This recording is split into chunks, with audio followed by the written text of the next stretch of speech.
Vivo en un pequeño pueblo en el medio oeste. Es súper seguro, la tasa de criminalidad es bastante baja, y consiste principalmente en disputas domésticas y violaciones de tráfico. Hay alrededor de 20.000 personas en el pueblo, y parece que cada día veo a alguien que conozco o al menos reconozco cuando salgo en público. En el 2008, estaba a punto de cumplir 19 años, y quería tener una verdadera fiesta para mi cumpleaños. Me había graduado de una escuela secundaria cristiana privada el año anterior, y nunca había ido a una fiesta, ni siquiera durante mi primer año en una universidad estatal. Simplemente nunca me interesó porque a mis amigos tampoco les interesaba. Yo era solo la chica de un pueblo pequeño en una universidad grande a la que realmente nadie notaba, excepto los chicos del piso del dormitorio de mi novio que me preguntaban qué hacía con él. Me estaban coqueteando, pero yo amaba a mi novio. Ese año decidí que iba a ser diferente. Había dejado la universidad, tonto lo sé, y había terminado con mi novio. Tenía algunos nuevos amigos que sí iban de fiesta, y siempre hablaban de lo divertido que era ir a fiestas en casas. Quería que mi cumpleaños número 19 fuera la primera vez que me emborrachara, así que mis amigos mayores me ayudaron a comprar alcohol e invitaron a todos nuestros amigos cercanos a mi casa. La noche vino y se fue. Nos divertimos y mis amigos comentaron lo genial que era mi casa para hacer fiestas. Vivía sola en una casa de 3 dormitorios con garaje adjunto, así que las personas que querían quedarse a dormir podían hacerlo en uno de los dormitorios, y las personas que querían fumar tenían fácil acceso al garaje. A veces sacábamos mi coche del garaje y jugábamos beer pong allí. Mis amigos realmente me animaron a hacer más fiestas, y me encantaba la idea de conocer gente nueva. Así que comenzamos a hacer fiestas en mi casa cada fin de semana. No era difícil que la gente viniera a nuestras fiestas. Era agosto y había 3 universidades alrededor de nuestro pueblo. Más de una vez, mi casa estaba llena de personas que no conocía. Me despertaba con extraños en mi casa, pero uno de mis amigos siempre se hacía responsable de invitar a cada extraño. No me importaba, simplemente limpiaba la casa, iba a trabajar durante la semana y hacía otra fiesta el fin de semana. Estas fiestas no eran locas ni nada, no había drogas, solo alcohol, lo cual me parecía totalmente seguro. Un día de septiembre, cuando salía para el trabajo, fui a cerrar la puerta del garaje y noté que el control remoto del garaje no estaba en la visera del coche, donde siempre lo dejaba. Pensé que tal vez se había caído, así que me bajé y busqué debajo de los asientos. Estaba más molesta que asustada porque pensé que tal vez lo había sacado cuando estaba borracha, o algo para cerrar la puerta del garaje en lugar de usar el mando que está en la pared junto a la entrada de la casa. Cerré la puerta del garaje con el mando de la pared y pasé por la casa para volver a mi coche e ir a trabajar. Esa noche en el trabajo, fiché para el almuerzo y tan pronto como entré al estacionamiento, mi teléfono sonó. Era un número bloqueado. La identificación de llamada solo decía no disponible. Pensé que era uno de mis amigos llamándome como una broma, porque eso era algo que hacíamos mucho en la secundaria. Contesté esperando que alguien me hiciera una pregunta estúpida con un acento raro, pero no había nada. Quiero decir, completo silencio. Pensé que era raro, pero colgué. No quería desperdiciar mi descanso lidiando con bromas estúpidas. Todo continuó como de costumbre mientras terminaba mi turno. Cerramos la tienda y estaba caminando hacia mi coche cuando recibí otra llamada. Era nuevamente de no disponible. El mismo silencio sonó a través del teléfono cuando contesté. Absolutamente nada se escuchaba en la otra línea. Realmente pensé que era uno de mis amigos, porque no tenía llamadas perdidas y ¿cómo me estarían llamando tan pronto como fichaba y tenía el teléfono conmigo? Mis amigos conocían mi horario, así que esa era la única explicación. Llamé a mi amiga Trinidad y me dijo que no tenía idea de lo que estaba hablando. No le creí al principio, pero luego su novio confirmó que había estado con él y que no me llamaron. No sabía qué pensar, pero lo dejé pasar, y me olvidé de eso en cuanto llegué a casa. Tenía los siguientes días libres, y usualmente en los días libres dormía hasta tarde. Me desperté alrededor de las 11 al día siguiente y me levanté de la cama. Agarré mi teléfono y fui a la sala de estar. Mi teléfono sonó, y lo adivinaste, era no disponible llamando. Nuevamente escuché silencio cuando contesté. Esto sucedió un par de veces a lo largo del día, y ya me estaba molestando bastante. También estaba molesta porque todavía no podía encontrar el control remoto de la puerta del garaje, Busqué por todas partes ese día, y finalmente me rendí. Pensé que tal vez se había caído de mi coche en algún lugar. Avancemos unas 3 semanas. Las llamadas comenzaron a ocurrir todos los días. La parte más inquietante de esto es que solo ocurrían cuando yo estaba disponible para contestar el teléfono. Nunca tenía llamadas perdidas durante el trabajo o cuando estaba dormida. Tan pronto como salía de mi lugar de trabajo, no disponible llamaba. Cuando me despertaba por las mañanas, no disponible llamaba. Realmente pensé que alguien estaba haciendo un gran esfuerzo para jugarme una broma, pero luego empezaron a suceder cosas aún más raras. Dejé de estacionar mi coche en el garaje porque era tan molesto tener que pasar por la casa para abrir o cerrar la puerta del garaje. Un día, cuando me iba al trabajo, retrocedí y escuché un ruido fuerte de raspado. Me bajé, y había enormes ramas de árbol debajo de mi coche. No tenía idea de cómo llegaron allí o cuándo llegaron, pero fue muy molesto sacarlas de debajo de mi coche. Una semana después escuché un fuerte golpe en la puerta principal y fui a revisar. Había una rama de árbol en mi porche, apoyada en mi puerta principal. Fue entonces cuando llamé a Trinidad y básicamente le dije que tenía que quedarme en su casa esa noche. Estaba aterrada. Fui a casa de Trinidad y, como era de esperar, no disponible llamó. Para ese entonces había pasado casi un mes desde que esto comenzó, y estaba tan frustrada que dejé de contestar. No contesté esa llamada y luego, unos 5 segundos después, el teléfono de Trinidad sonó. Era de no disponible. Nos asustamos mucho y le dije que no contestara. Sabía entonces que era un amigo en común haciendo una broma muy larga, o teníamos un verdadero acosador. Decidí contarle a uno de mis gerentes en el trabajo lo que había estado pasando. Inmediatamente me dijo que llamara a la policía la próxima vez que recibiera una llamada, y que si no llamaba, él lo haría. Le dije que llamaría a la policía tan pronto como colgara con no disponible cuando él o ella llamara la próxima vez. Como un reloj, mi teléfono sonó cuando caminaba hacia mi coche en mi descanso. Llamé a la policía después de escuchar el silencio de no disponible durante 1 minuto completo. La policía básicamente me dijo que no podían rastrear la llamada, pero que mi compañía telefónica sí podía. Recibí excusas de la compañía telefónica, y a pesar de esto la policía no quiso ayudar. Dijeron que como esta persona probablemente había puesto ramas en lugares extraños, enviarían a un oficial a vigilar mi casa durante un par de días para ver si notaban algo. Nada más que llamadas sucedió durante una semana. Ya no estaba tan asustada, de hecho, comencé a ser bastante mala con no disponible, llamándolo cobarde y preguntando por qué estaba haciendo esto. Después de hacer un seguimiento con la policía, parecía que no creían realmente que alguien estuviera en mi propiedad. Se disculparon por mi miedo, pero dijeron que no podían hacer nada más. Las ramas de los árboles comenzaron a aparecer en medio de mi jardín y escuchaba golpes en las ventanas frontales por la noche. Por alguna razón, ya no me sentía segura en mi habitación, así que comencé a dormir en el sofá. Una noche, en medio de la noche, fui a la cocina a tomar un vaso de agua. No disponible llamó. Estaba tan asustada que llamé a Trinidad y ella vino. No entendía cómo esto estaba sucediendo, porque no veía a nadie vigilándome ni nada. Nunca noté que alguien me siguiera o me estuviera observando desde lejos, así que, ¿qué me estaba pasando? A veces aparecían servilletas dentro de la puerta de la pantalla, o simplemente pilas de papeles en blanco en mi césped. También recibía marcadores en mi buzón, y a veces había envoltorios de dulces encima de mi coche. Quien estuviera haciendo esto era realmente extraño. Esto continuó hasta Navidad. En Nochebuena, estaba conduciendo hacia la granja de mi abuelo para pasar la Navidad con ellos, y recibí una llamada. Ya estaba enojada y pensé que podría tener unas vacaciones en paz. Levanté el teléfono y comencé a gritarle a la persona al otro lado que era Navidad y que realmente debería dejarme celebrar con mi familia. Lo llamé un bicho raro y le pregunté qué quería.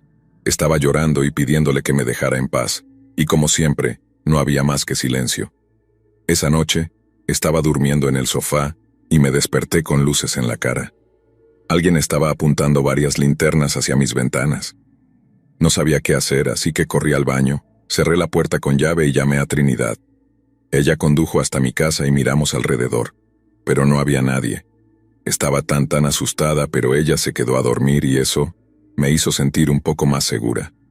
Las llamadas seguían llegando y la policía seguía sin hacer nada. No pasó nada más fuera de mi casa, No aparecieron ramas ni cosas raras.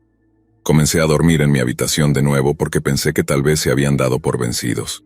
Una mañana me desperté, fui al comedor y noté a través de la ventana de la cocina que la puerta del garaje estaba abierta. Pensé que tal vez se había atascado en algo cuando la cerré y había vuelto a subir. Tenía un sensor para que nadie quedara atrapado debajo, supongo, sin que me diera cuenta. Fui a la puerta de la cocina y la cerré con el mando de la pared. Agarré un vaso de leche y me senté en la mesa del comedor, y fue entonces cuando lo vi. Mi control remoto del garaje desaparecido estaba sobre la mesa del comedor.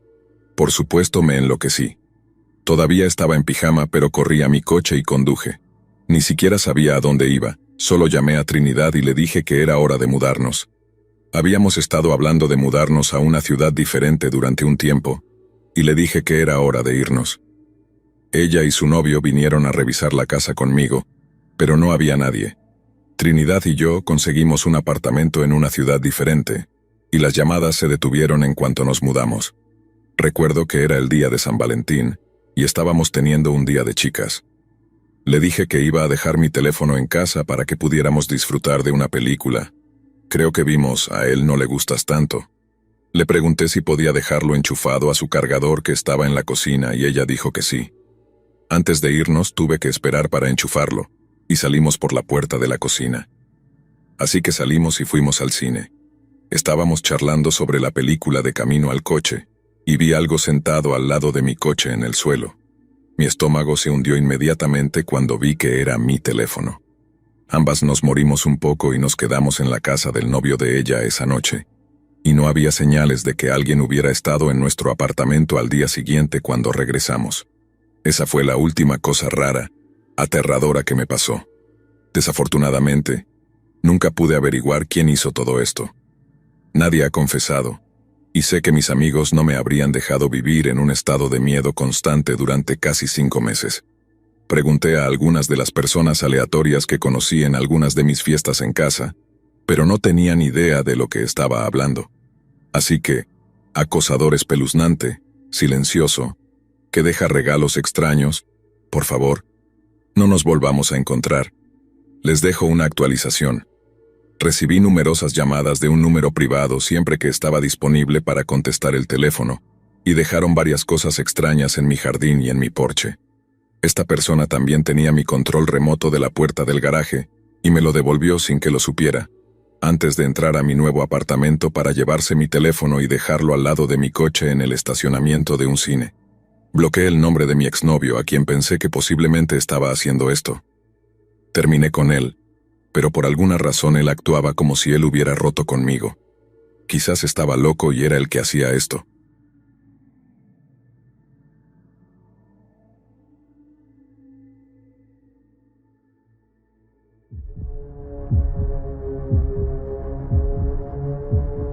He estado merodeando por aquí un tiempo, como muchas personas, y después de leer muchas historias interesantes y aterradoras, decidí compartir una mía.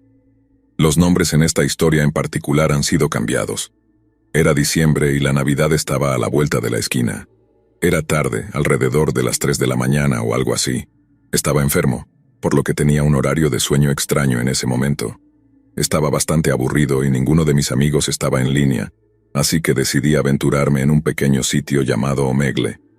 En ese entonces iba bastante a menudo, principalmente para trolear a la gente, pero esa noche decidí tener algunas conversaciones reales. Gran error. Decidí que quería hablar con personas bajo la etiqueta de anime porque la mayoría de las personas allí parecen ser generalmente geniales. Por supuesto, siempre hay adolescentes con hormonas buscando novia, sin importar en qué etiqueta estés. Eventualmente encontré a alguien que no parecía un bot y que no me pidió inmediatamente ASL, edad, sexo, ubicación. La llamaremos Aula.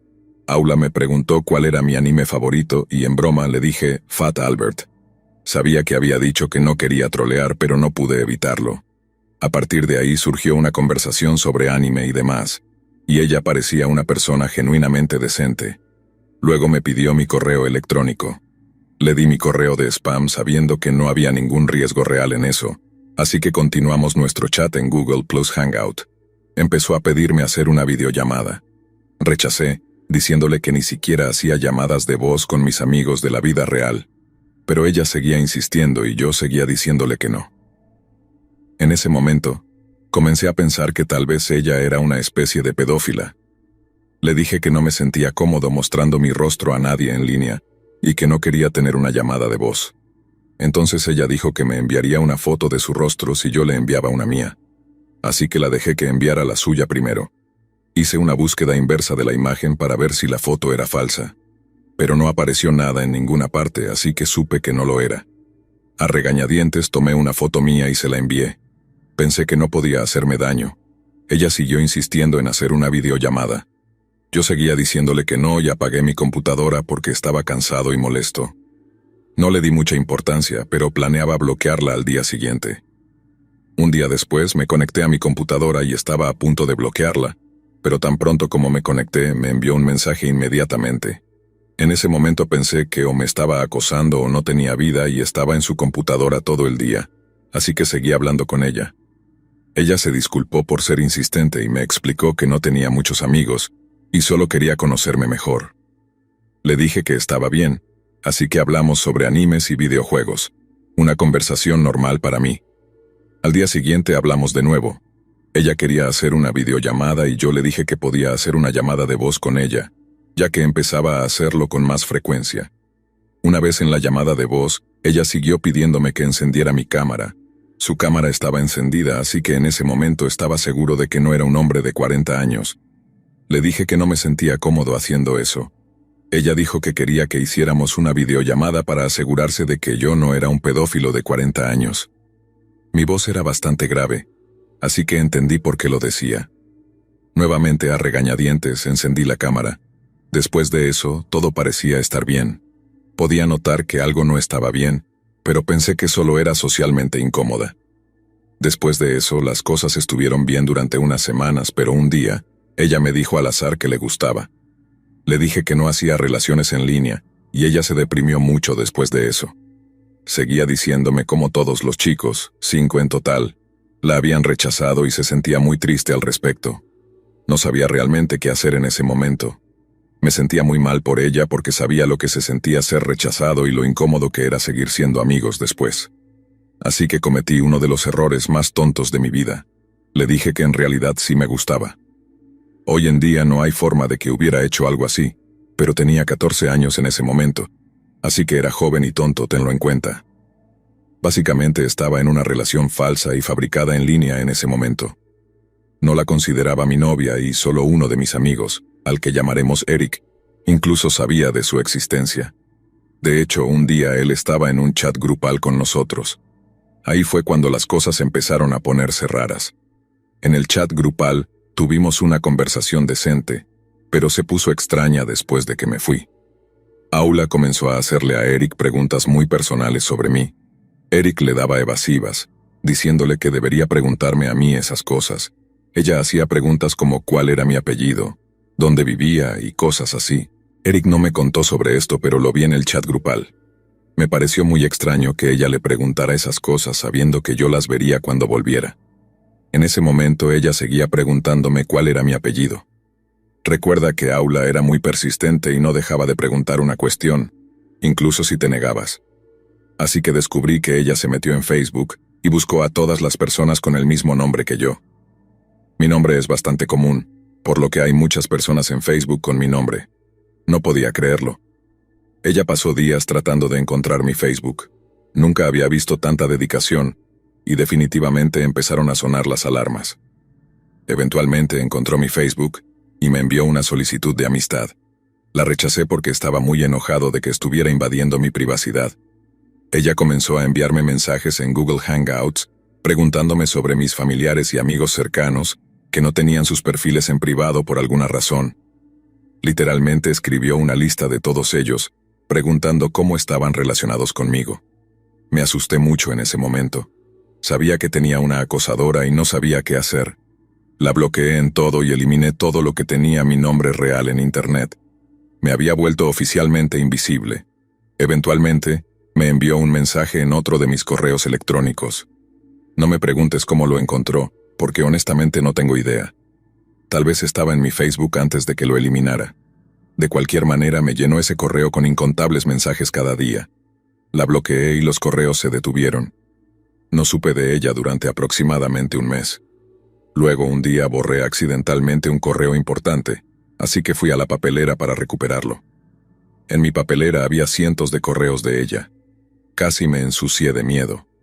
El último correo era de ese mismo día, así que por curiosidad morbosa leí algunos de los correos. Lo que encontré fue nada menos que aterrador. Me dijo que pensaba que había algo mal con ella y que disfrutaba y se excitaba con el dolor de los demás. Dijo que sabía dónde vivía y que iba a volar hasta aquí para vivir conmigo.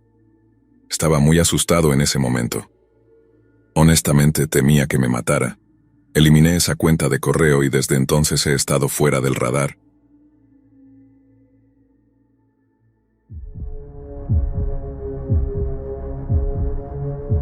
He comentado en varias publicaciones sobre acosadores y aprender a detectar las señales de advertencia. Decidí publicar la historia de mi mejor amiga y cómo es su vida con un acosador. Esta será la versión abreviada, pero aún será larga. Ella lo conocía a través de un amigo en común.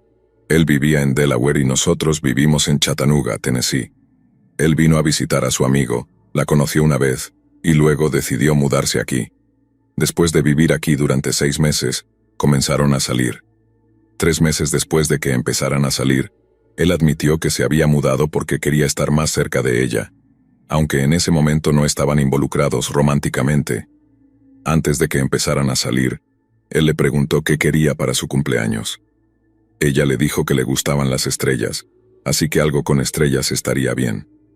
Él, literalmente le compró una estrella en el cielo, y la nombró Lara. También la acompañó con una carta de amor muy intensa y espeluznante. Ella no lo vio como una señal de advertencia y le gustó la atención. Le dije que era algo exagerado y espeluznante. La primera semana de salir juntos, él comenzó a revisar su teléfono y su bolso en cada oportunidad. Ella estaba furiosa y le dijo que su teléfono era privado. Le dijo que solo debía husmear si tenía una buena razón para hacerlo, no solo porque quería vigilar a quién le enviaba mensajes. Ella puso un bloqueo en su teléfono, pero no tardó mucho en descubrir el código de bloqueo. No admitió que había vuelto a revisar su teléfono, pero ella sabía que lo hacía porque siempre traía a colación a alguna persona que le había enviado un mensaje ese día o el tema de lo que se había hablado. Algunos números de sus amigos más cercanos habían sido cambiados en su teléfono también. Él no la dejaba ir a ningún lado sin él. Hacía planes con ella para todos los días de la semana, y luego le hacía prometer cumplirlos, a pesar de que vivían juntos. Si ella alguna vez cancelaba los planes porque surgía algo más que quería hacer, él hacía una escena y decía que era una mentirosa porque no cumplía su promesa. Eran cosas como cuando ella prometía cenar en casa con él, cosas pequeñas, y él a menudo reaccionaba de manera violenta. Ella se volvió cada vez más molesta con su comportamiento controlador y asfixiante, y le dijo que quería salir a tener tiempo con amigas conmigo, que necesitaba algo de espacio para respirar una noche. Él la hizo prometer que lo dejaría ir si salíamos con otras personas.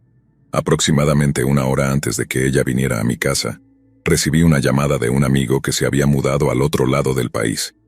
Estaba en la ciudad y quería verme. Le dije que traería a una amiga conmigo esa noche, pero que pasaríamos por su casa por 1 hora si ella estaba de acuerdo. Le pregunté a Lara si estaba bien con eso y me dijo que, por supuesto. Unos minutos después, recibí un mensaje de él preguntando si podía venir porque Lara le había prometido que si salía con otras personas, él también podría ir. Le respondí que lo sentía, pero que no lo veía apropiado. Este era un amigo al que no veía en varios años, y ya estaba llevando a una persona a la casa de su madre, a quien no conocía. Sería grosero llevar a otra persona más. Además, solo estaríamos allí 1 hora. Unos minutos más tarde, Lara me envió un mensaje diciendo que estaba saliendo de su casa, pero nunca llegó a la mía. La llamé y le envié mensajes, pero no pude localizarla. Finalmente recibí un mensaje de ella que solo decía, ayuda. Inmediatamente conduje hasta su apartamento, donde la encontré en el balcón. Él le había quitado el teléfono y la había encerrado en el balcón para que no pudiera irse. Terminaron la relación por un tiempo, y supongo que por estar sola, volvió con él. Una noche, irrumpió en mi casa sin avisar porque no había hablado con Lara en 30 minutos. Ella había ido a cenar con un amigo de la familia y él la estaba siguiendo y espiando. Su teléfono se había quedado sin batería y él entró en pánico cuando perdió el rastro de ella. Se volvió loco en medio de mi sala y me acusó de mentir por ella. También descubrí que había guardado los números de todos los chicos que ella tenía en su teléfono. Le dije que no se le permitía acercarse a mí nuevamente, incluso si Lara estaba con él. Parecía comportarse normalmente por un tiempo después de eso, hasta que Lara quedó embarazada. Él estaba extasiado y ella estaba asustada. Después de aproximadamente una semana, comenzó a emocionarse por ser madre, hasta que comenzó a sumar algunas cosas. Su anticonceptivo había desaparecido misteriosamente poco antes de quedar embarazada. Él le daba vitaminas todos los días y la observaba tomarlas, diciéndole que debía tomarlas porque era anémica. Cuando investigó las píldoras, vio que eran para fertilidad. También recordó algunas ocasiones en las que él decía estar usando un condón, pero ella no sentía como si hubiera uno. Él había estado tratando deliberadamente de dejarla embarazada. Comprensiblemente decidió no continuar con el embarazo después de descubrir esto. Estaba aterrada de él después de eso, porque sabía que usaría al bebé como una forma de controlarla. No significaría nada más para él. Se separaron de nuevo después de eso. Él seguía viviendo en su apartamento después de que terminaron, y ella pasaba ocasionalmente para recoger algunas de sus cosas. Parecía estar manejando bien las cosas hasta el día de Acción de Gracias. Esa noche la arrojó por todo el apartamento cuando fue a recoger sus cosas. Él dijo que iba a pasar la noche fuera de la ciudad, en Nashville, y que necesitaba que Lara se quedara para cuidar a su cachorro. Ella se aseguró de dejarle comida y agua, pero no quería quedarse allí en caso de que él regresara. Lo hizo, y a la 1 de la madrugada, ella recibió docenas de llamadas telefónicas de él. Nunca estuvo en Nashville. Estaba tratando de atraparla sola y se volvió loco cuando no estaba allí. Le envió 115 mensajes en un minuto, todos diciendo, «Respóndeme». Comenzó a pasar en coche por su trabajo y su casa todo el tiempo. La llamaba y le enviaba mensajes constantemente. Le dijo que no prometía su cordura ni su seguridad, que la mataría. Comenzó a robarle el correo. Le dije que yo iría a buscar su correo por ella, pero él dijo que no me lo daría a mí, que solo se lo daría a ella si iba en persona. Empezó a amenazarme, diciendo que era mi culpa. Sí, yo la había alentado a alejarse de él, porque estaba loco y todos teníamos miedo por ella. Lara estaba viviendo en mi casa porque él no sabía dónde vivía yo en ese momento. Finalmente, decidí tratarlo como el niño que era y llamé a su madre en Delaware. Le conté sobre su comportamiento y sus amenazas, y le pedí que lo ayudara. Él terminó mudándose de regreso allí, pero seguía llamando y enviando mensajes a Lara todo el tiempo. También se aseguraba de difamarla con cada persona que conocían. Volvía a la ciudad a menudo y frecuentaba todos los lugares donde sabía que ella iría. Iba a los lugares donde trabajaban sus amigos, conducía por su trabajo, le enviaba regalos y, a veces, ella lo veía esperando fuera de los lugares a los que iba. Finalmente, se detuvo, y ella tuvo un año de silencio. Incluso se había mudado a otro estado con el chico con el que estaba saliendo. Cuando ella y su nuevo novio terminaron, Lara regresó a Chattanooga y comenzó a trabajar en un hotel. Él vino y reservó una habitación para pasar la noche. A la mañana siguiente hizo el check-out y condujo de regreso a Delaware. Condujo 12 horas para quedarse en su hotel una noche y luego regresó. Hace unos meses, le envió un mensaje diciendo que se mudaría de nuevo a Chattanooga. Durante varios años ella ha estado constantemente en alerta. Se pone nerviosa si ve un coche como el suyo. Tiene un miedo genuino de que la lastime si tiene la oportunidad. Tiene miedo de que algún día él la mate, y yo también lo temo. Tiene numerosos reportes policiales sobre él. Odio ver cómo la ha dañado, y ella tiene miedo de acercarse a cualquier otro hombre. Ahora no quiere tener hijos y siempre está nerviosa. Aún usamos el sistema de acompañamiento. Ella no va a ningún lugar por su cuenta. Solo toma un momento en el que esté sola para que él la atrape. Aprende a detectar las señales de advertencia y qué hacer si te están acosando. Nunca dejes que tu vida se convierta en lo que ha sido la de ella.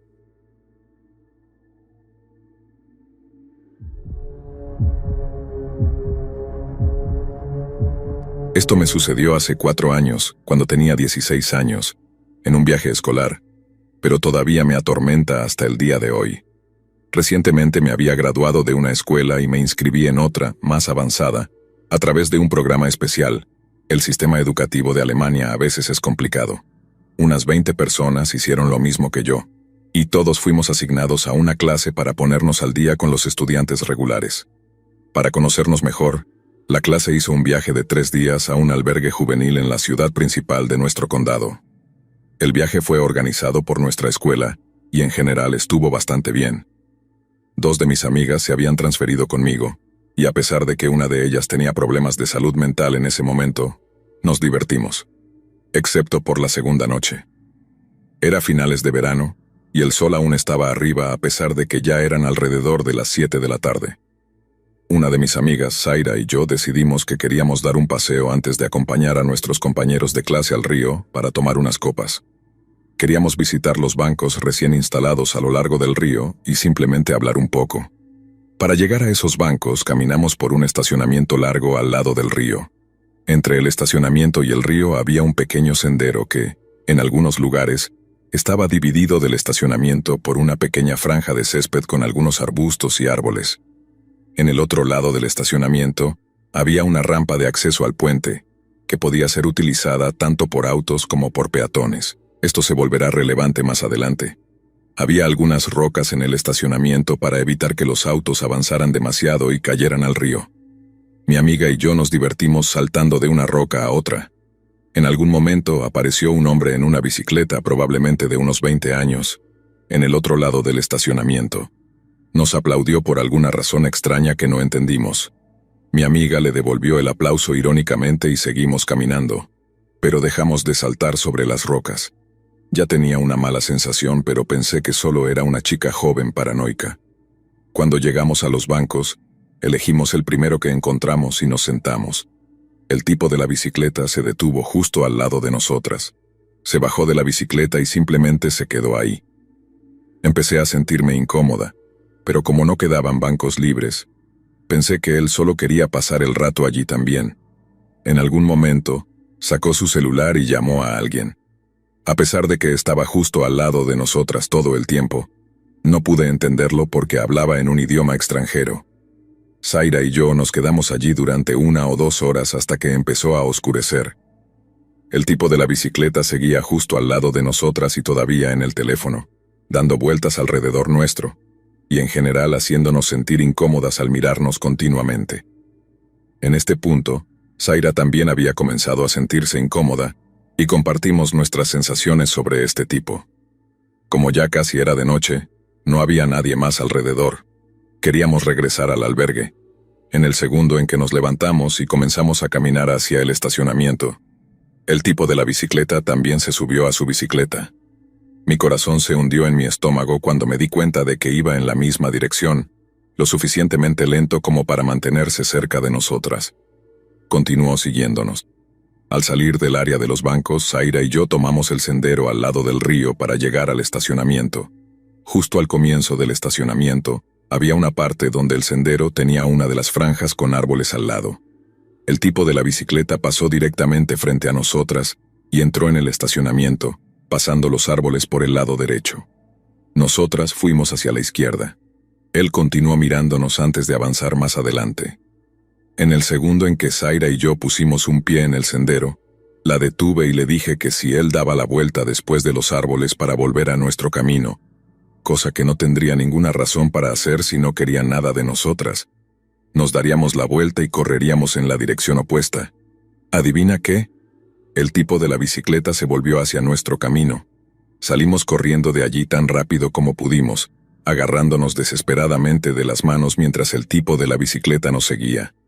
No había una sola persona alrededor que pudiera ayudarnos, así que correr era nuestra única opción. Lo más loco de esta parte de la historia es que nosotras nos reíamos mientras corríamos. Simplemente no podíamos procesar lo que nos estaba sucediendo en ese momento. Solo sabíamos que era mejor correr. ¿Recuerdas la rampa de acceso al puente que mencioné antes? Cruzamos la parte más pequeña del estacionamiento y subimos por allí para poder tomar otra ruta de regreso. Mientras caminábamos por la acera estrecha, todavía agarradas de las manos, miramos hacia abajo al estacionamiento. Si no estaba segura de que él nos estaba siguiendo, Definitivamente lo estaba en ese momento. Abajo, en el estacionamiento, estaba el tipo de la bicicleta, dando vueltas por el área y mirándonos fijamente mientras casi corríamos hacia el puente. La cosa empeoró aún más. Estábamos a medio camino cuando, de repente, otro tipo en bicicleta pasó junto a nosotras y se detuvo a unos metros frente a nosotras. Comenzó a hablar con el tipo de la bicicleta que nos había estado siguiendo, y luego también nos miró fijamente. Básicamente, el tipo de la bicicleta había llamado a otro amigo para lo que fuera que estuviera planeando hacer. Zaira y yo inmediatamente nos cambiamos al otro lado de la rampa del puente y bajamos por las escaleras allí. Decidimos tomar una ruta donde no estaríamos solas en las calles. Temblaba durante todo el camino de regreso. Honestamente, no quiero pensar en lo que este tipo estaba planeando hacer.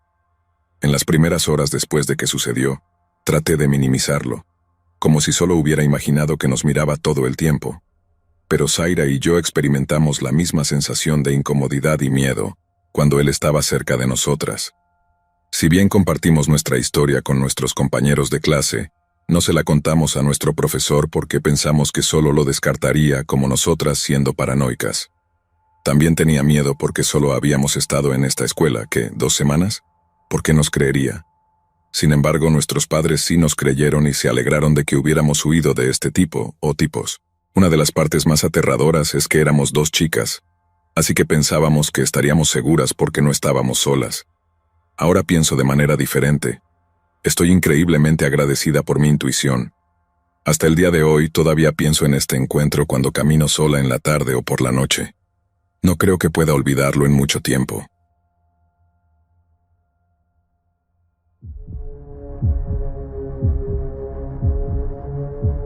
Maldito Edgar. Este tipo era lo peor. Después de que lo despidieran de su trabajo como cocinero, siguió merodeando por el restaurante y empezando problemas con la gente, que fue como lo conocí, porque nunca fue empleado cuando yo estaba allí. Un poco de contexto. Edgar era físicamente abusivo con su novia, que trabajaba como anfitriona en la entrada, hasta el punto de golpearla físicamente en la parte trasera de la cocina. Siempre tenían peleas a gritos, pero por lo que escuché de otros ella era bastante dulce por sí sola. En realidad Edgar era el terrible. Otros compañeros de trabajo intentaron llamarlo la atención por su comportamiento y él simplemente los amenazaba con matarlos o golpearlos. Estaba loco. La razón por la que no lo despidieron antes fue únicamente por su relación con el gerente de la cocina, Gastón, y curiosamente siento que cada restaurante tiene un gerente con ese nombre, jaja. Gastón había tomado a Edgar bajo su ala, por lo que le dejaba salirse con la suya en todas sus tonterías. No fue hasta que un asistente del gerente amenazó con reportar la situación a Recursos Humanos que Gastón habló con él. Se salió con la suya en tantas cosas, pero cuando lo confrontaron se descontroló y empezó a insultar a Gastón. Al parecer la agresión de Edgar estaba bien hasta que fue dirigida hacia él, porque Gastón lo despidió ese mismo día. Avanzamos unos meses y yo empiezo a trabajar en este restaurante como anfitriona, y de inmediato me molesta que Edgar esté merodeando por ahí. Nos acosaba sexualmente, a mí y a las otras chicas, tanto verbal como a veces físicamente, como dándonos masajes raros. Le cuento a la gerente de anfitrionas, Paola, y no pasa nada. En ese momento no sabía mucho sobre la historia de Edgar y no me daba cuenta de lo agresivo que podía llegar a ser. Un día lo confronté, diciéndole que era un tipo desagradable, molesto y un imbécil, y lo tomó por sorpresa. Un día o 2 después trató de iniciar una pelea conmigo y le dije: «No me hables más, maldita sea». Eso funcionó por tal vez una semana, aunque escuché de otros que estaba obsesionado y enojado. Finalmente me confronta en el puesto de anfitriona y se convierte en una pelea a gritos, y solo quiero recordarles que él ni siquiera trabaja aquí. Admito completamente que no estoy exenta de culpa. Para ser honesta, hice un esfuerzo por decirle lo que pensaba y me puse en peligro al hacerlo. Ya había escuchado cómo era y él incluso me había amenazado físicamente varias veces, pero aún así no retrocedí. Esperé demasiado para involucrar a otras personas. La conversación comenzó con él fingiendo hacer las paces, pero realmente solo tratando de averiguar por qué no le hablaba y para insultarme. Y le dije que simplemente no me gustaba y que no había nada de qué hablar. Le dije que él no trabajaba allí y que no necesitábamos hablar el uno con el otro. Él comenzó a enojarse y a ponerse agresivo, llamándome perra. La pelea a gritos se desató después de que lo llamé patético y un don nadie. Creo que Edgar estaba muy acostumbrado a que la gente lo ignorara o simplemente tolerara su presencia, así que lo hice enojar de verdad. Empezó a gritarme y a decir cosas sexistas como «no vales nada si mi polla no está en ti», o alguna tontería así. De alguna manera los gerentes no escucharon esto, pero mi amiga y compañera de trabajo me apartó y me dijo que no valía la pena. Simplemente no podía entender por qué dejaban que él hiciera lo que quisiera. Unas noches después empecé a asustarme. Mi novio, James, había venido a recogerme. No teníamos coche y caminábamos de ida y vuelta a nuestros trabajos. Y él se metió en el medio del problema. Básicamente confrontó a Edgar y le preguntó si era él quien había estado insultando a su novia durante las últimas 2 semanas. Instantáneamente, Edgar lo amenazó con pelear y lo insultó. James estaba pasando por muchas cosas en ese momento y no estaba en un estado mental normal, así que creo que dejó que esto lo afectara demasiado. Me fui a llorar al baño y luego James y yo conseguimos que un compañero de trabajo nos llevara a casa, ya que consideramos inseguro caminar. Edgar estaba dando vueltas en el estacionamiento con su Mustang. La noche siguiente, mi novio había tomado prestado el coche de nuestra compañera de cuarto para recogerme, y estaba sentado al frente esperando a que yo terminara mi trabajo de cierre. Edgar entra con otro tipo y empieza a intentar provocar a James para pelear. Él no se deja llevar y lo ignora. Edgar y el otro tipo se van a la parte trasera y salen 5 minutos después, insultándolo mientras se van. No terminé mi trabajo de cierre hasta como 45 minutos después. Cuando finalmente terminé, escuchamos el motor de un coche acelerando. Miramos afuera y vimos a Edgar salir del estacionamiento, seguido de 6 otros coches. Estoy segura de que estaban planeando saltar sobre James si él hubiera salido. Llamamos a la policía, pero necesitábamos devolver el coche de nuestra compañera de cuarto, así que solo pudimos quedarnos 15 minutos. Nos enteramos más tarde de que la policía apareció, pero obviamente no pudo hacer nada. Toda esta situación me tenía aterrorizada en ese punto, y ninguno de los gerentes estaba haciendo nada al respecto. Edgar incluso seguía colándose en la cocina, a pesar de no estar empleado allí, y todos lo toleraban. Le conté a mi papá sobre esto y me comuniqué con recursos humanos, lo cual es realmente difícil en un restaurante de cadena, por eso me tomó tanto tiempo. Y mi papá se ofreció a ayudarme. Creo que como tenía 19 años y recientemente me había mudado y conseguido mi propio lugar, realmente quería manejar esto sola como adulta. Obviamente, no pude, y había llegado al punto en que sabía que los gerentes no me iban a escuchar, así que finalmente acepté que necesitaba a un adulto de verdad. Después de que mi papá fue al restaurante y amenazó con demandar, los gerentes finalmente escucharon. Es increíble lo que una amenaza de demanda puede hacer. Prohibieron a Edgar estar en las instalaciones y luego fingieron que no sabían lo que estaba pasando conmigo, aunque les había contado tanto a Paola como a Gastón. Simplemente no me tomaron en serio. Pasa un mes y todo está genial. ¿Crees que termina aquí, verdad? No. Edgar aparece en mi complejo de apartamentos en su Mustang modificado. Era como mal pintado de negro con un logo de Decepticon en el capó. FML. Resulta que se mudó con un par de tipos y definitivamente sabía que yo vivía allí. Estoy bastante segura de que Paola había mencionado casualmente que yo vivía allí, ya que eran amigos, antes de darse cuenta de que él me odiaba. Sorprendentemente, al principio no pasa mucho, aunque trataba de evitarlo a toda costa. Pero por supuesto, después de un par de semanas, trata de atropellar a James con su coche y nos grita desde la ventanilla. Le cuento a la casera y aparentemente, él ya se había quejado de nosotros con ella. Afortunadamente, teníamos buena relación con ella, y podía ver que él estaba mal. Nos dijo que él no estaba en el contrato de arrendamiento y que vigilaría cualquier excusa para echarlo. Afortunadamente él era tan caótico, que no tomó mucho tiempo y se fue. La última vez que lo vi, había tomado prestado el coche de mi papá para ir al trabajo un día, y al salir, noté de reojo un coche plateado detrás de mí. Al detenerme en un semáforo hago contacto visual con Edgar a través del espejo retrovisor e inmediatamente me asusto internamente. Me siguió hasta mi banco, pero aceleró cuando me detuve. Gracias a Dios no fui directamente a casa. En resumen, un tipo loco, conocido por ser agresivo, me convierte en su objetivo y se convierte en mi acosador. Eso es mucho. Estoy segura de que olvidé algunas cosas porque han pasado algunos años y muchas cosas han sucedido desde entonces. Pero sí, Edgar, mejor no nos volvamos a encontrar. Les intenté aclarar lo mejor posible todos o la mayoría de detalles.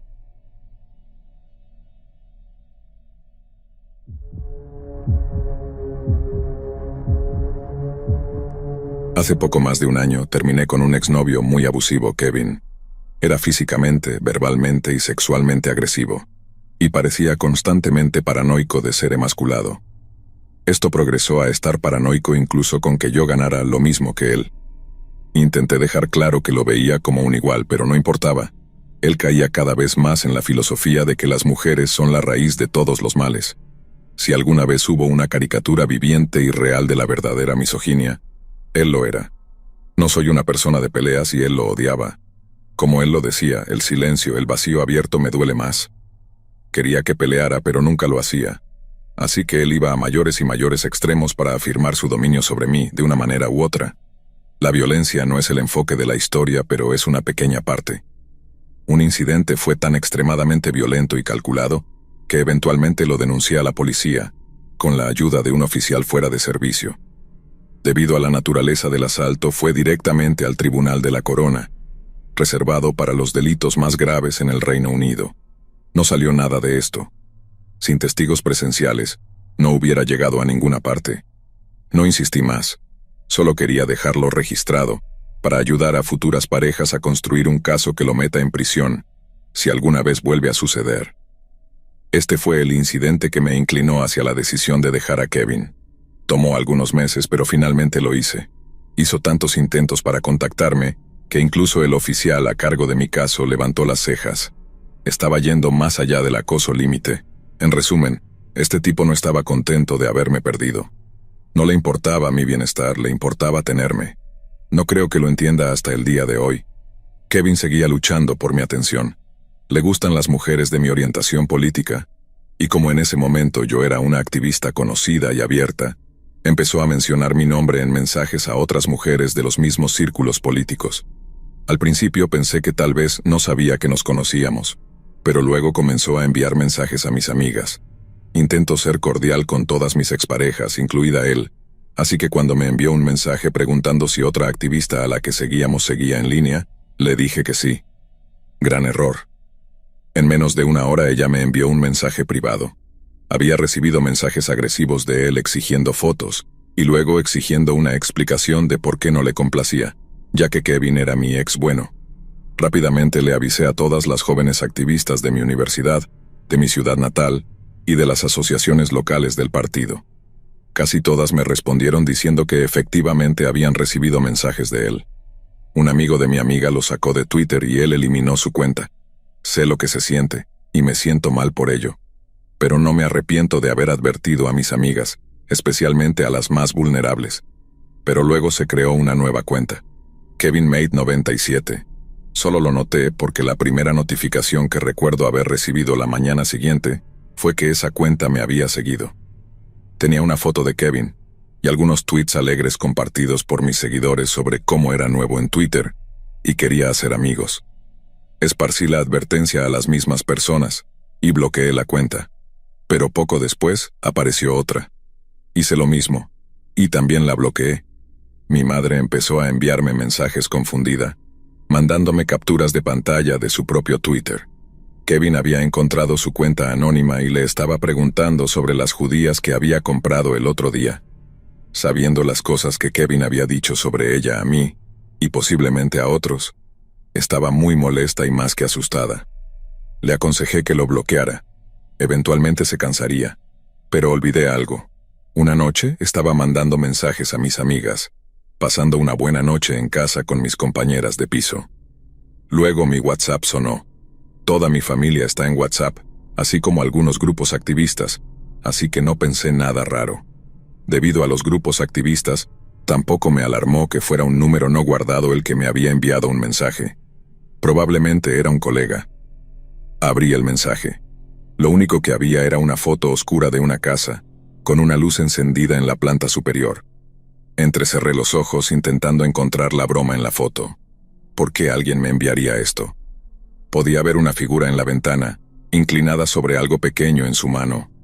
Podía ver el final de la terraza, los setos, la forma de la puerta, el revestimiento rugoso de la pared, el coche claro aparcado enfrente. Era mi casa. Olvidé la diversión y les mandé un mensaje a mis amigas. La conversación se desvió por completo, como era de esperarse. Nos apresuramos a tratar de averiguar quién me había enviado esto, pero para cuando llegó la segunda foto ya lo sabía. Ni siquiera la miré. La mayoría de mis amigos de la universidad en ese momento eran levantadores de pesas competitivos, y me ofrecieron su casa como refugio seguro, hasta que pudiera averiguar qué estaba pasando. Le envié un «¿Qué demonios estás haciendo?» a Kevin. Comenzó a escribir de inmediato. Había estado esperando. «Peeking», respondió. «Era una broma. ¿Ves esa sombra? No soy ningún voyeur, por Dios. Pensé que era una broma cuando me asustaste de muerte por primera vez, pero no puedo entenderlo». «¿Oh, no?» Solo estaba mirando la sombra de mi vecino, comiendo un pot noodle para entretenerme. Como si fuera a ir por ti. Sabes cómo pienso mejor que nadie.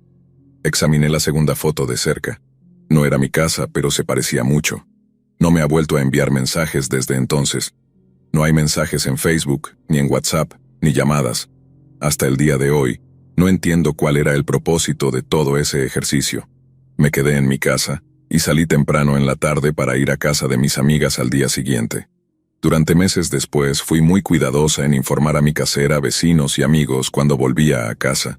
Las puertas y ventanas siempre están cerradas con llave. Realmente no sé cómo piensa. Espero nunca saberlo.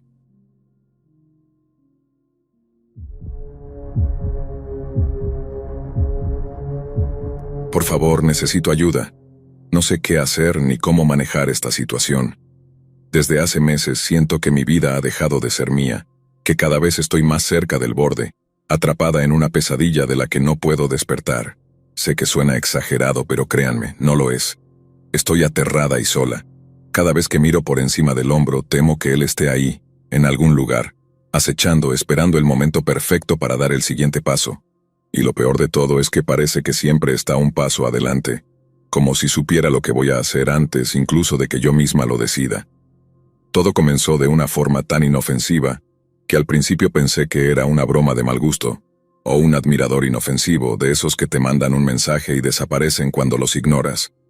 No soy una persona que llame mucho la atención en redes sociales. Tengo mis cuentas, como todo el mundo, para subir alguna foto, compartir momentos con amigos y mantenerme en contacto con familiares. Pero nunca he sido alguien que destaque, alguien que atraiga miradas. Por eso, cuando empecé a recibir los primeros mensajes, simplemente los ignoré. Recuerdo perfectamente el día en que todo comenzó. Era una tarde de domingo, un día tranquilo. Estaba en casa, viendo una película, cuando mi teléfono vibró. Al principio no le di importancia. Pensé que era alguna notificación de las redes, alguna cosa sin relevancia. Pero cuando lo revisé vi que era un mensaje en Instagram de una cuenta que no conocía. El nombre era una combinación extraña de letras y números, sin foto de perfil ni publicaciones.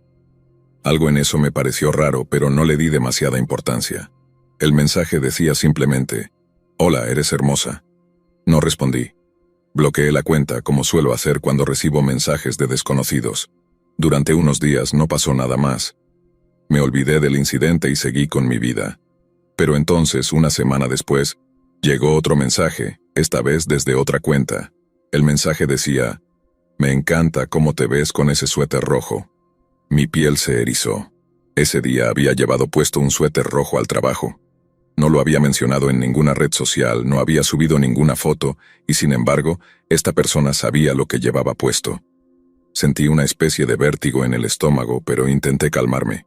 Pensé que tal vez era alguna coincidencia, o que alguien me estaba gastando una broma, pero en el fondo sabía que no era así. Decidí bloquear esa cuenta también, pero los mensajes no pararon. Comenzaron a llegar casi todos los días desde diferentes cuentas. Cada mensaje parecía estar más cargado de una extraña obsesión. Vi que saliste a caminar hoy, te veías preciosa. Me gusta la forma en que te ríes. Siempre te estaré cuidando. Cada vez que recibía uno de esos mensajes, sentía que mi corazón se aceleraba. ¿Quién era esta persona? ¿Cómo sabía tanto sobre mí? Empecé a preocuparme, pero aún no sentía que mi vida estuviera en peligro. Simplemente me inquietaba, me hacía sentir incómoda, pero pensaba que en algún momento se cansaría y dejaría de molestarme. El verdadero terror comenzó unas semanas después, cuando los mensajes dejaron de ser solo palabras y comenzaron a llegar regalos. El primer regalo que recibí fue un ramo de flores, enviado directamente a la puerta de mi casa. No había tarjeta, no había nota, solo las flores. Al principio pensé que tal vez era un regalo de alguien cercano, pero cuando pregunté a mis amigos y familiares nadie sabía nada al respecto. Empecé a sospechar, pero no tenía pruebas de nada. Tal vez había sido un error, tal vez las flores no eran para mí. Intenté convencerme de eso. Sin embargo, no fue un error. Los regalos comenzaron a llegar con más frecuencia. A veces era un perfume caro, otras veces una caja de chocolates. Siempre sin ninguna nota que explicara de quién venían. Sabía que era él. Sabía que esos regalos eran su forma de hacerse presente, de recordarme que me estaba observando. Pero lo que más me asustaba era que siempre parecían llegar en el momento perfecto, como si estuviera vigilando cada uno de mis movimientos. Si mencionaba en una conversación con alguien que necesitaba algo, al día siguiente lo encontraba en la puerta de mi casa. Si comentaba que me gustaba algo, lo recibía. Recuerdo un día en particular, cuando estaba hablando con una amiga en una cafetería. Le mencioné que mi perfume favorito se estaba acabando y que tenía que comprar uno nuevo. No lo comenté en redes sociales ni con nadie más. Al día siguiente, había una caja en la puerta de mi casa. Cuando la abrí, vi que dentro estaba exactamente el mismo perfume que había mencionado el día anterior. Casi me desmayo del miedo. ¿Cómo sabía lo que había dicho? ¿Cómo podía haberlo sabido si ni siquiera lo había compartido en ningún lugar público? La paranoia comenzó a apoderarse de mí. Empecé a sentir que estaba siendo vigilada en todo momento. Cada vez que salía de casa, miraba por encima del hombro, esperando ver a alguien siguiendo mis pasos, pero nunca veía a nadie. Era como si fuera invisible, pero al mismo tiempo omnipresente. No podía escapar de esa sensación de que siempre estaba siendo observada, incluso cuando estaba dentro de mi propia casa. La idea de que alguien pudiera estar tan cerca de mí sin que yo pudiera verlo, me llenaba de un terror indescriptible. Y entonces comenzaron a llegar los sobres con dinero. El primer sobre llegó una mañana de lunes. Lo encontré en mi buzón y al principio pensé que era alguna factura o publicidad, pero cuando lo abrí encontré varios billetes de 500 pesos, perfectamente organizados. No había ninguna carta, ninguna explicación, solo el dinero. Sentí una mezcla de confusión y miedo. ¿Por qué alguien me enviaría dinero? ¿Qué quería esa persona de mí? Lo tiré inmediatamente, pero no pude dejar de pensar en ello durante todo el día. A partir de ahí, las cosas empezaron a escalar. Un día, encontré una caja negra en la puerta de mi casa. Algo en ella me hizo sentir que no debía abrirla, pero lo hice de todas formas. Dentro había una bala, brillante y perfectamente colocada sobre una tela de terciopelo rojo. Junto a la bala, una nota simple pero aterradora. Solo me falta una razón. El miedo que sentí en ese momento fue paralizante. Ya no era solo un acosador obsesionado. Esta persona estaba empezando a amenazarme directamente, y no sabía hasta dónde estaba dispuesto a llegar. Corrí a la comisaría más cercana con las manos temblando, llevando la caja conmigo como prueba. Les conté todo lo que estaba pasando, desde los primeros mensajes hasta la bala en la caja.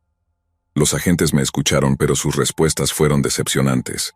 Me dijeron que sin pruebas más concretas no podían hacer mucho. Me sugirieron que cambiara las cerraduras de mi casa, que instalara cámaras de seguridad y que evitara compartir información personal en redes sociales. Eso era todo lo que podían hacer. Empecé a sentirme completamente desprotegida.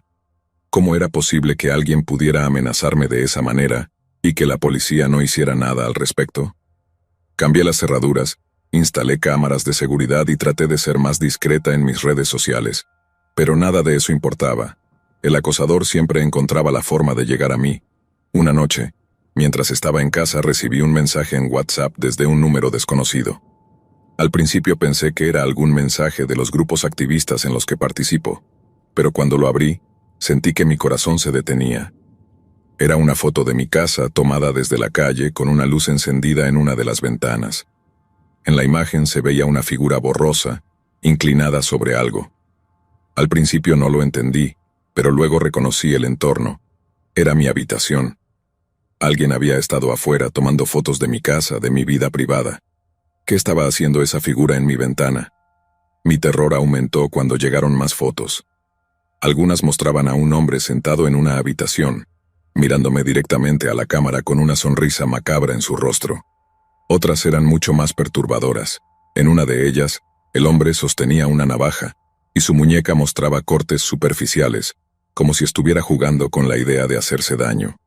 En otra se apuntaba con una pistola en la cabeza, con una nota que decía: «Si no puedo tenerte, no quiero seguir viviendo».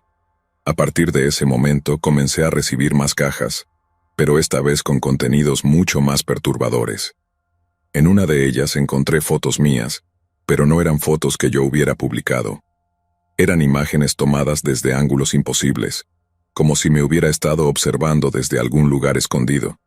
Algunas de las fotos eran de mí en casa, otras mientras caminaba por la calle. En una de ellas aparecía durmiendo. No sé cómo pudo haber tomado esa foto. ¿Estaba dentro de mi casa mientras dormía? ¿Cómo era posible que hubiera llegado tan lejos sin que yo me diera cuenta? Sentí que me volvía loca. No podía dormir, no podía comer, y apenas podía salir de casa sin sentir que alguien me estaba observando. Cada vez que miraba por la ventana, esperaba ver a alguien parado en la oscuridad, observándome, esperando el momento perfecto para acercarse. La paranoia había tomado el control total de mi vida. Cada sonido me hacía saltar, cada sombra en la calle me parecía una figura acechando. No podía concentrarme en nada, y lo peor de todo era la constante sensación de vulnerabilidad, de que en cualquier momento él podía aparecer, de que siempre estaba observando, aunque yo no pudiera verlo. Ya no me sentía segura ni en mi propia casa. Me fui distanciando de mis amigos y familiares. Cada día me encontraba más sola, y eso solo aumentaba la intensidad de mi miedo. Los mensajes en WhatsApp no paraban, y lo más aterrador era que siempre parecían llegar en el momento justo. Si salía de mi casa, un mensaje decía algo como: «Te ves linda hoy con esa bufanda». Si entraba al trabajo, algo como: «Espero que tengas un buen día. Sé que lo lograrás». Pero lo peor fueron las noches en que recibía fotos de mi casa, siempre tomadas desde algún ángulo imposible. El tipo parecía estar por todas partes y en ninguna a la vez. Cada vez que intentaba relajarme, aunque fuera solo por un segundo, aparecía otro mensaje que me devolvía al mismo estado de alerta. Una noche, mientras me preparaba para dormir, recibí otro mensaje. Esta vez no era una foto ni una amenaza directa. Solo decía: «Es hora de conocernos en persona». Sentí que el estómago se me retorcía. Era como si todo lo que había pasado hasta ese momento hubiera sido solo una especie de preludio para lo que realmente estaba por venir.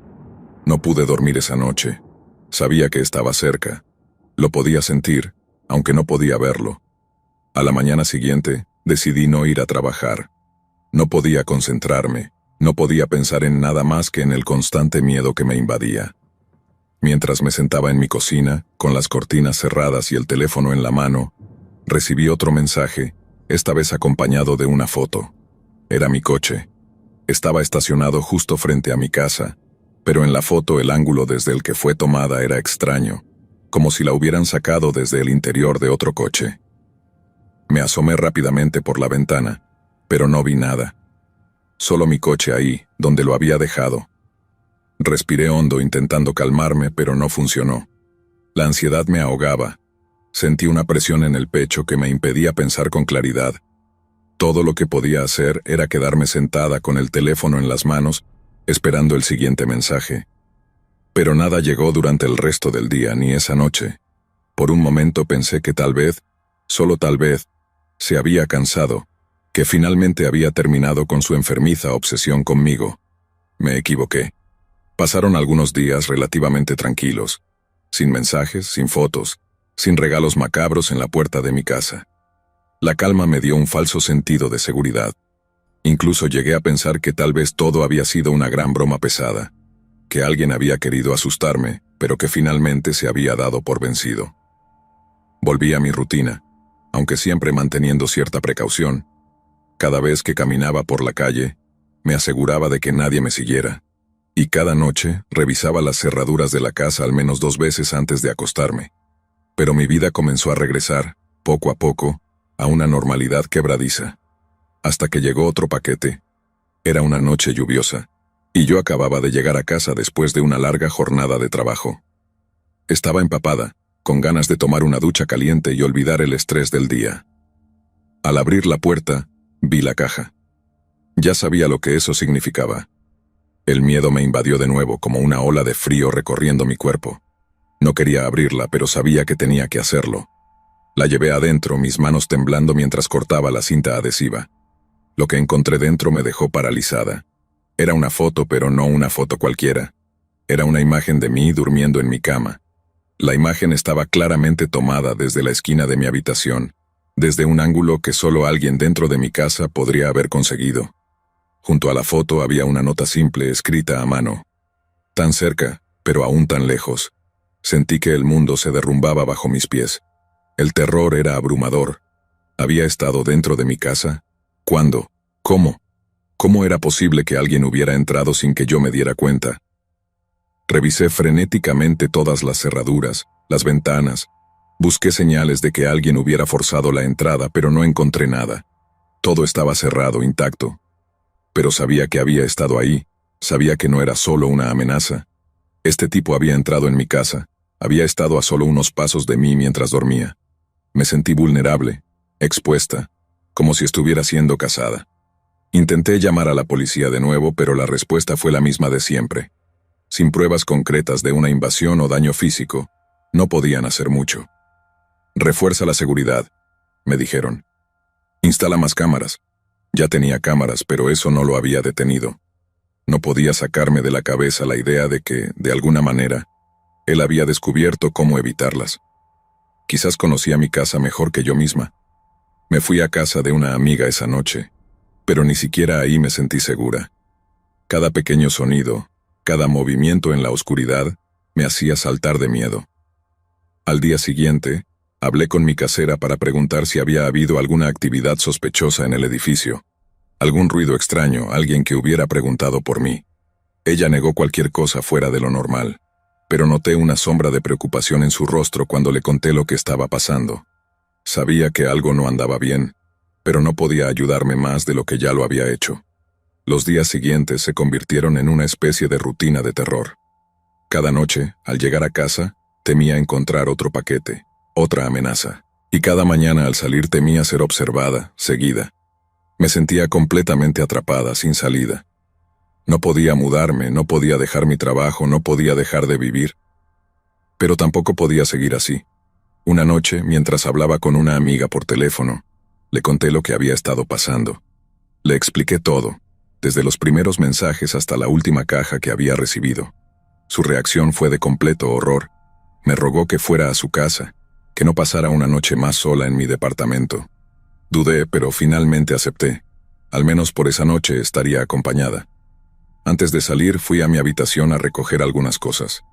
Cuando abrí el cajón de mi mesita de noche para guardar mi cargador, lo vi. Otro sobre, esta vez escondido entre mis cosas personales. Mi cuerpo se tensó al instante. Lo tomé con cuidado y lo abrí, esperando lo peor. Dentro, había una carta, escrita a mano, con una caligrafía pequeña y precisa. El mensaje me hizo sentir un terror indescriptible. Te estoy esperando, cada día, cada noche. Siempre estaré cerca, aunque no me veas. No puedes esconderte de mí. Sabes que esto no termina aquí. Esa fue la gota que colmó el vaso. No podía soportarlo más. Tomé mis cosas y salí corriendo hacia el coche, sin mirar atrás. Esa noche me quedé en casa de mi amiga, pero no pude dormir. Me sentía atrapada en un ciclo interminable de miedo y paranoia. Sabía que él estaba cerca, que no iba a detenerse. Pero lo peor de todo era que no sabía quién era. No sabía qué quería realmente de mí, y no sabía hasta dónde estaba dispuesto a llegar. Hasta el día de hoy sigo recibiendo mensajes. A veces son amables, como si intentara hacerme creer que todo esto es parte de una especie de romance retorcido. Otras veces son amenazas directas, advertencias de que mi vida está en peligro si no hago lo que él quiere. Lo más aterrador de todo es que no sé quién es, dónde está, ni cómo siempre parece estar un paso adelante. Siento que me está llevando al límite, que está jugando con mi mente, y no sé cuánto más puedo soportar. Cada día es una lucha por mantener mi cordura. No sé qué va a pasar, no sé cómo terminará esto, pero una cosa es segura. No veo una salida.